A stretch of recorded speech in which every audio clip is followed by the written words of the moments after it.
E.G. was drinking coffee and talking about not much of anything with her hobo friend Smokey.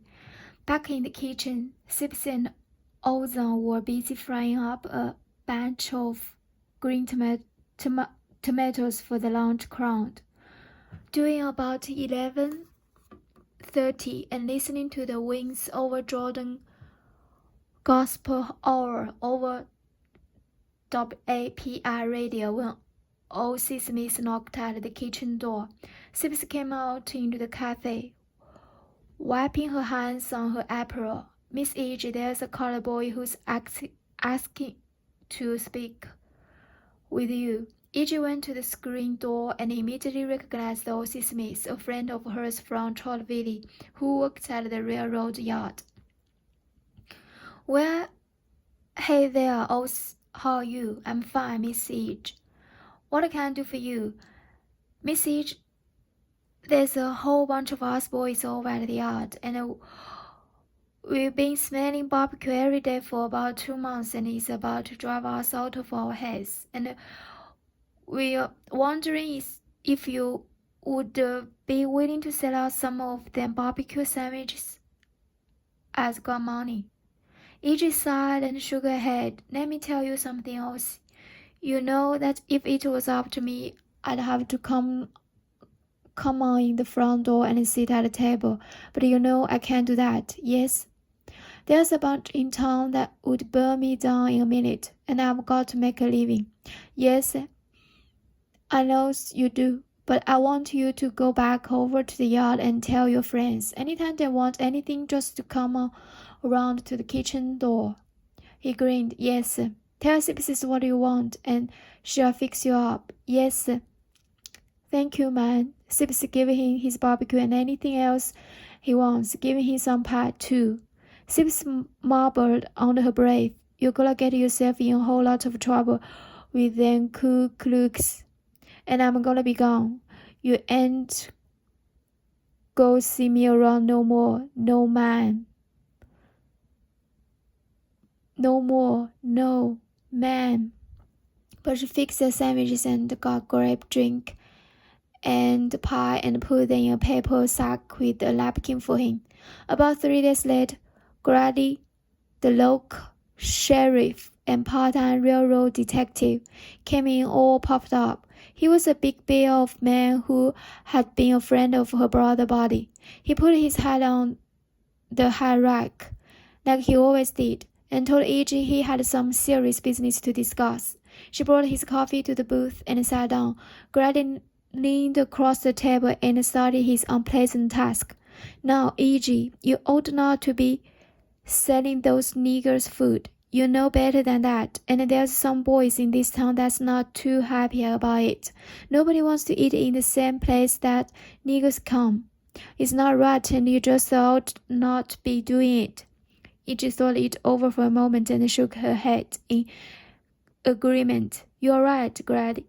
I know better. I just ought not be doing it. Grady sat back and seemed pleased.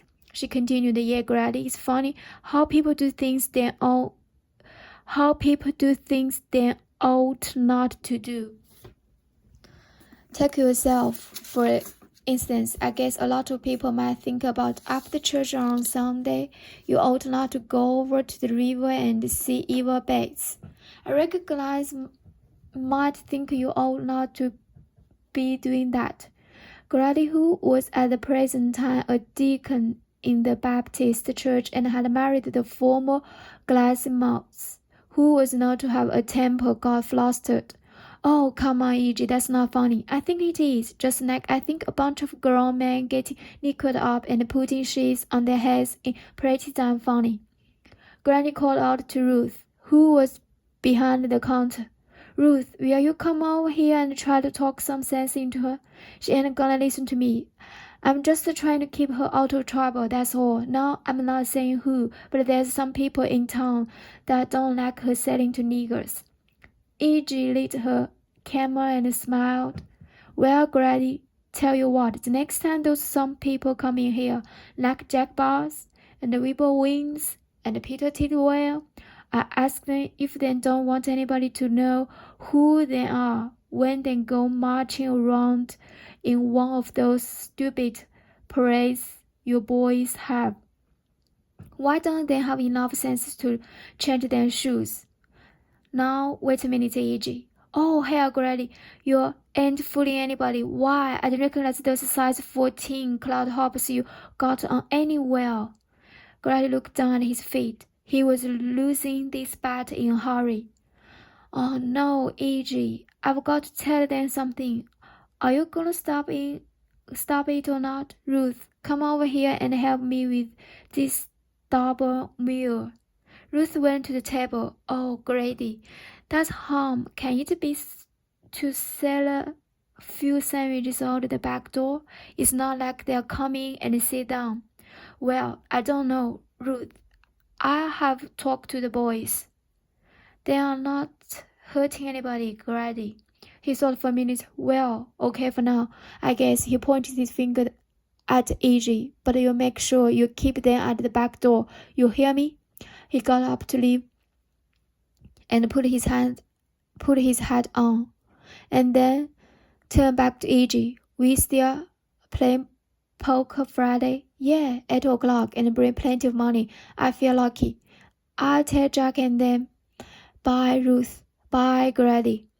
E.G. shook her head as she watched him go on down the street.